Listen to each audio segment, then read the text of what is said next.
16 जुलाई 1969 मधुबन निवासी गोपू के साथ अव्यक्त बाप दादा की अव्यक्त रूहान। परिवर्तन के उमंग से आप क्या समझती हो? परिवर्तन क्या पहचान देता है? इस परिवर्तन का उमंग खास इस बात की पहचान देता है कि अभी प्रत्यक्षता का समय नज़दीक है। पहले प्रत्यक्षता होगी, फिर इस सृष्टि पर स्वर्ग प्रख्यात होगा।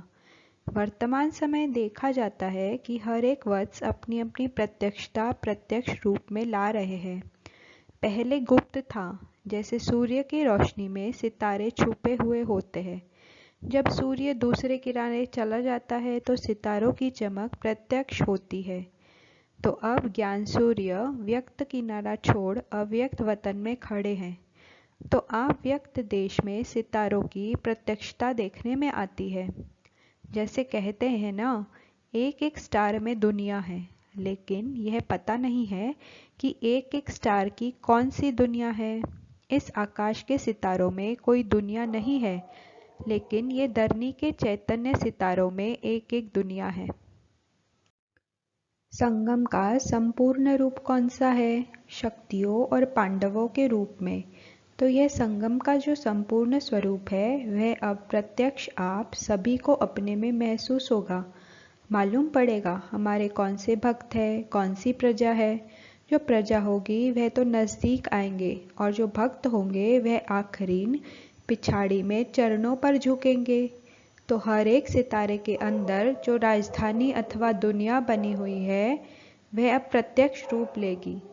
जब वह प्रत्यक्षता होगी तब सभी अहो प्रभु का नारा लगाएंगे। अब यह समय नज़दीक आ रहा है, इसलिए अब जल्दी परिवर्तन को लाना है। सभी के मस्तक पर आत्मा का सितारा तो देखने में आता ही है, लेकिन उसके साथ साथ आपके मस्तक पर क्या चमक रहा है? उम्मीदों का सितारा चमकता हुआ बाप दादा देख रहे हैं। सिर्फ इस सितारे के आगे बादल को आने नहीं देना, नहीं तो सितारा छिप जाएगा। यह जो उम्मीद का सितारा चमकता हुआ देखने में आ रहा है, उसकी परवरिश करते रहना। कभी भी कोई कार्य में, चाहे स्थूल चाहे सूक्ष्म, एक तो कभी साहस नहीं छोड़ना, दूसरा आपस में स्नेह कायम रखना। तो फिर पांडवों की जय जयकार हो जाएगी। यह मधुबन जहाँ आप बैठे हो, यह सारी सृष्टि के बीच में क्या है? मधुबन है बाप दादा का सारी दुनिया के बीच में बड़े प्यार से बनाया हुआ शोकेस। जैसे शोकेस में बहुत अच्छी अच्छी चीज़ें रखते हैं और सभी चीज़ों से ऊंची चीज़ शोकेस में रखते हैं, तो मधुबन सारी दुनिया के लिए शोकेस है। उस शोकेस में आप अमूल्य रत्न रखे हुए हो। शोकेस में जो चीज़ें रखी जाती है उसका खास ध्यान रखा जाता है। तो आप सभी भी शोकेस के मुख्य रत्न हो। आपको देखकर सभी समझेंगे कि अंदर माल क्या है। अगर एक बात याद रखेंगे तो शोकेस से शो करेंगे। जो कर्म हम करेंगे हमको देख और करेंगे। हर एक को समझना चाहिए मैं अकेला नहीं हूँ, मेरे आगे पीछे सारी राजधानी है। मेरी प्रजा, मेरे भक्त मुझे देख रहे हैं। हम अकेले नहीं हैं। अकेला जो काम किया जाता है उसका इतना विचार नहीं रहता है। अभी अपने को अपनी प्रजा और भक्तों के बीच में समझना है। सभी आपको फॉलो करेंगे। जो भी सेकंड सेकंड कदम चलता है वह तुम्हारा संस्कार आपको जो भक्त और प्रजा है उनमें भरता जाएगा। जैसे माँ के पेट में गर्भ होता है तो कितनी संभाल करते हैं, क्योंकि माँ जो करेगी, जो खाएगी, वह संस्कार बच्चे में भरेंगे।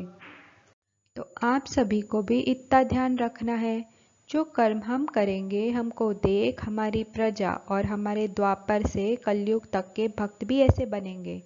मंदिर भी ऐसा बनेगा, मूर्ति भी ऐसी बनेगी, मंदिर को स्थान भी ऐसा मिलेगा। इसलिए हमेशा लक्ष्य रखो कि हम अभी अकेले नहीं हैं। हम मास्टर रचयिता के साथ रचना भी है।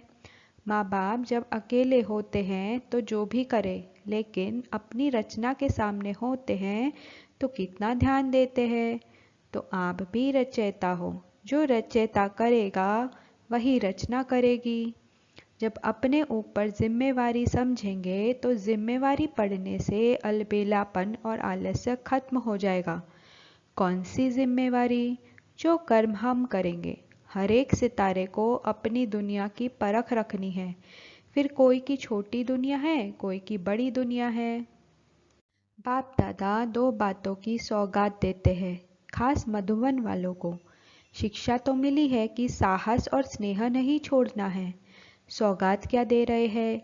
एक ही लगन में हर वक्त रहना, हमारा तो एक दूसरा ना कोई, और इकोनॉमी में रहना। कितना भी कोई अपनी तरफ खींचे लेकिन एक के सिवाय दूसरा न कोई। ये है मनसा की बात, और इकोनॉमी है कर्मणा की। तो मनसा और कर्मणा दोनों ही ठीक रहे तो वाणी ठीक रहेगी। इसलिए याद है मंत्र कौन सा सुनाते थे? कम खर्च बाला नशीन। इकोनॉमी भी हो, साथ साथ जितनी इकोनॉमी उतना ही फ्राक दिल भी हो। फ्राक दिल में इकोनॉमी समाई हुई हो। इसको कहा जाता है कम खर्च बाला नशीन। अच्छा, ओम शांति।